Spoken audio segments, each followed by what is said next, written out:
ગુજરાત વહીવટી સુધારણા પંચનો છઠ્ઠો અહેવાલ સીએમને સોંપાયો છે। વહીવટી પંચે છઠ્ઠા અહેવાલમાં સરકારની અનેક ભલામણો પણ કરી છે। ભરતી પ્રક્રિયા પૂરી કરવા માટે નિશ્ચિત સમય મર્યાદા રાખવામાં આવે, સંયુક્ત ભરતી અને કોમન સેન્ટ્રલ ટેસ્ટ લેવામાં આવે, સંપૂર્ણ ડિજિટલ ડોક્યુમેન્ટેશન અને ડોક્યુમેન્ટ વેરિફિકેશન કરાય, ભરતી એજન્સીઓની ક્ષમતા વધારાય અને કોમ્પ્યુટર આધારિત પરીક્ષાઓનો વ્યાપક ઉપયોગ કરાય। દર વર્ષનું એટલે કે 10 વર્ષનું ભરતી કેલેન્ડર પણ જાહેર કરવામાં આવે તેવી માંગ કરવામાં આવી છે।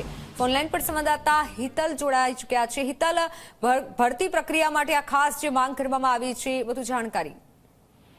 જી ચોક્કસ એવું કહી શકાય કે મુખ્યમંત્રીના સલાહકાર હસમુખ અઢિયાના અધ્યક્ષસ્થાને ગુજરાત વહીવટી સુધારણા પંચ ની રચના કરવામાં આવી છે। તેને પોતાનો છઠ્ઠો અહેવાલ મુખ્યમંત્રીને સોંપ્યો છે। સ્વાભાવિક છે કે આ અહેવાલમાં અનેક ભલામણો કરવામાં આવી છે, પણ સૌને ધ્યાન ખેંચે એવી ભલામણ જે છે એ ભરતી પ્રક્રિયાના પરિપ્રેક્ષમાં કરવામાં આવી છે।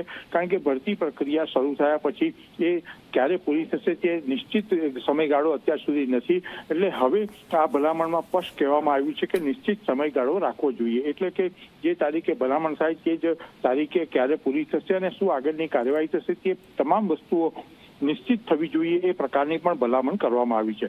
સાથે બીજી ભલામણ એ કરવામાં આવી છે કે સંયુક્ત ભરતી અને કોમન એન્ટ્રન્સ ટેસ્ટ જે છે કોમન ટેસ્ટ લેવાવી જોઈએ। સંયુક્ત ભરતી પ્રક્રિયા જ્યારે હોય ત્યારે તેના કારણે ખર્ચો પણ ઘટી શકે અને જે ઉમેદવારો આમાં ભરતી પ્રક્રિયામાં ભાગ લેવાના છે એ લોકોએ એક ટેસ્ટ દ્વારા કોમન જે પરીક્ષાઓ હોય છે એના પરિપ્રેક્ષમાં આ નિર્ણય લઈ શકાય એ પ્રકારની પણ ભલામણ આ રિપોર્ટમાં કરવામાં આવી છે। સ્વાભાવિક છે કે અત્યારે આ છઠ્ઠો અહેવાલ છે, અત્યાર સુધી અનેક ભલામણો આ વહીવટી સુધારણા પંચ દ્વારા કરી લેવામાં આવી છે અને સરકાર એ ભલામણોનો સ્વીકાર કરીને તેની અમલીકરણ થાય ઝડપથી એ દિશામાં પણ આગળ વધી રહી છે। જી બિલકુલ હિતલ, આભાર માહિતી બદલ।